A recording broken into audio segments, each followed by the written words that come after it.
Kwenye makala yangu ya nyuma huko nimetengeneza makala kadhaa ambazo zinaonyesha hitilafu chungu nzima zilizojaa katika Qur'ani.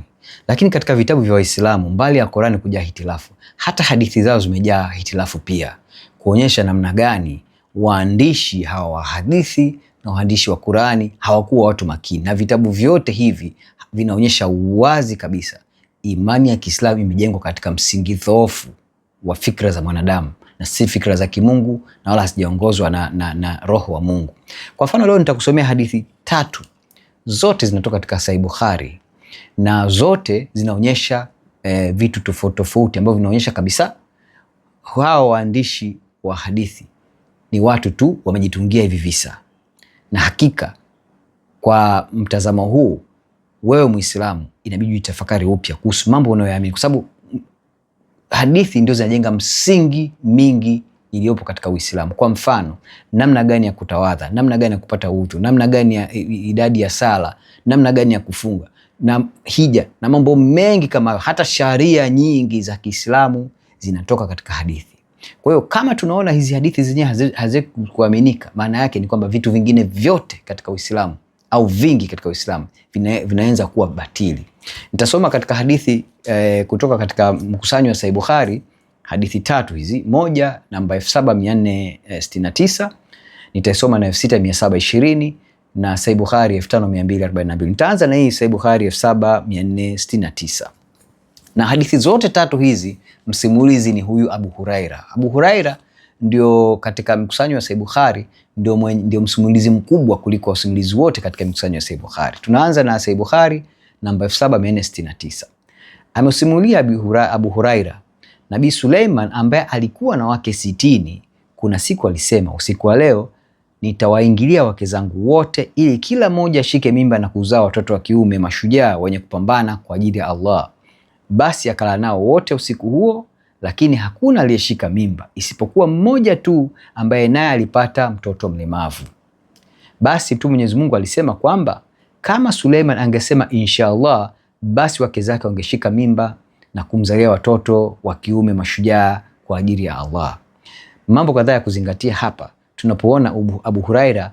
Abu Huraira hapa ananukuu maneno ya Muhammad, ambaye Muhammad anasema kwamba huyu Suleiman alikuwa na wake 60 na akawa amedhamiria au ameweka mpango kwamba usiku huo atakwenda atafanya mapenzi na wake zake wote 60 na wamzalia watoto wa kiume, ambao watoto hao watakuja kuwa mashujaa wakubwa wataopambana kwa ajili ya Allah. Lakini hili jambo halikutokea. Sasa Muhammad anawaambia masahaba wake kwamba kitu kilichomfanya huyu Suleiman ashindwe ni kwa sababu hakusema inshallah.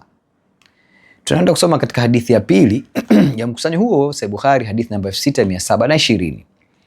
Amesimulia Abu Huraira, Nabii Suleiman alisema, usiku wa leo nitalala na wake zangu 90 na kila mmoja atazaa mtoto wa kiume atakayepigana vita kwa ajili ya Allah. Mmoja wa watumishi akamwambia, sema inshallah, lakini Suleiman akasahau. Akalala na wake zake wote, lakini hakuna aliyeshika mimba isipokuwa mmoja tu aliyezaa mtoto mlemavu. Abu Huraira akaongeza, Mtume alisema kama Suleiman angesema inshallah asingefeli kwenye mpango wake, bali angefanikisha azma yake. Abu Huraira akaongeza, Mtume Mwenyezi Mungu alisema kama angekubali. Tunaona kitu kingine kinaongezeka hapa. Kumbuka kwenye Bukhari 7469 Muhammad kwa kupitia Abu Huraira anamzungumzia huyu Suleiman akiwa na wake 60. Tunapokuja katika Sahih Bukhari 6720 Muhammad anamzungumzia kwa kupitia Abu Huraira, anazungumzia kwamba alikuwa na wake 90. Tayari tunaona idadi ya wake wa Suleiman inaanza kubadilika kati ya 60 au 90. Lakini jambo jingine tunaona mtumishi mmoja wapo anamwambia huyu Suleiman kwamba Suleiman sema inshallah, lakini Suleiman anasahau, na matokeo yake ni kwamba wake zake katika hawa 90 ni mmoja tu ambaye anapata mimba, na hata huyo mtoto anakuja kumzaa anakuwa mlemavu. Tunakwenda kwenye hadithi ya 3 hii, mkusanyo huo wa Bukhari, hadithi namba 5242. Nayo pia inasimuliwa na Abu Huraira huyo. Amesimulia Abu Huraira, Suleiman mwana wa Daudi alisema, usiku wa leo nitalala na wake zangu 100 na kila mmoja atazaa mtoto wa kiume ambaye atapambana kwa ajili ya Allah. Malaika akamwambia, sema inshallah. Lakini Suleiman hakusema na alisahau kusema hivyo, kisha akalala nao wote, lakini hakuna aliyepata mtoto isipokuwa mmoja tu aliyezaa mtoto mlemavu. Mtume akasema kama Suleiman angesema inshallah, basi Allah angemtimizia azma yake, na kusema hivyo pia kungemuongezea matumaini. Tunaona kitu kingine kinaongezeka hapa. Cha kwanza kabisa, kuhusu idadi ya wake inabadilika pia. Kwa mfano katika hadithi ile ya kwanza ya 7469 tunaona kwamba Suleiman ana wake 60. Tunapokwenda kwenye hadithi ya Bukhari 6720 tunaona Suleiman ana wake 90. Tunapokwenda kwenye Sahih Bukhari 5242 tunaona Suleiman anazungumziwa akiwa na wake 100, kwamba huku ni 60, huku ni 90 na huku 100, na wote analala nao. Tunapokwenda katika hadithi ya 6720 tunaona kwamba mtumishi wa Suleiman ndio anamwambia aseme inshallah, lakini katika hadithi ya 5242 tunaambiwa kwamba malaika ndio alimwambia kwamba aseme inshallah. Huyu Suleiman akasahau. Lakini pia hadithi hii inatuonyesha namna gani maandiko ya Kiislamu yamejaa hitilafu chungu nzima, kutoka katika Qur'an kuja mpaka kwenye hadithi. Na huu ni mojawapo uthibitisho kwamba imani ya Kiislamu imejengwa katika misingi ambayo ina mashaka mengi, na imani ya Kiislamu imejengwa katika maandiko ambayo hakika ni ya kibinadamu. Kwa hiyo kwa namna hii imani ya Kiislamu inakuwa ni batili, kwa sababu Mungu anatuambia katika Biblia kwamba amelaaniwa amtegemeaye mwanadamu. Ndugu yangu Muislamu, tafakari mambo haya. Hakuna wokovu katika Uislamu. Muhammad hakika si mtu ambaye anaweza kusadikika wala kuaminiwa. Sembuse weka matumaini ya maisha yako na hatima ya roho yako kwa kufuata mafundisho yake. Huyu mtu hakuwa makini hata kidogo, na hata waliokusanya hizi hadithi nao kadhalika hawakuwa watu makini.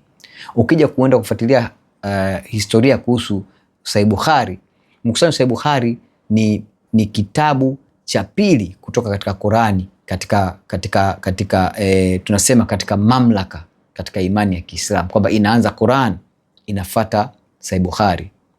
Sasa tunakuta katika Qur'an hitilafu chungu nzima za kisayansi, za kijiografia na nyingine nyingi. Hapa kabisa Bukhari nao tunaona mapungufu mengine mengi. Kwa hiyo hii imani ya Kiislamu, ndugu yangu, imejengwa katika misingi na maandiko ya kibinadamu. Hakuna neno la Mungu hapa, hakuna roho ya Mungu katika maandiko haya. Hivyo inakuwa ni batili, na mafundisho haya hatima yake yanakupelekea wewe kupoteza maisha yako ya milele, kuingia katika jehanamu. Mungu akusaidie, lakini nikutie moyo kwamba lipo tumaini kwa Bwana wetu Yesu Kristo. Mungu aliyeshuka, alikuwa neno, nafsi ya pili ya Mungu, akatoa mwili, akafa msalabani, akafuka siku ya tatu, ushindi mkuu uliotupatia sisi wokovu. Na anasema mimi ndimi njia na kweli na uzima, mtu haji kwa Baba ila kwa njia ya mimi. Wokovu kwa Yesu Kristo. Ndugu yangu, chunguza mambo haya, usipoteze wakati.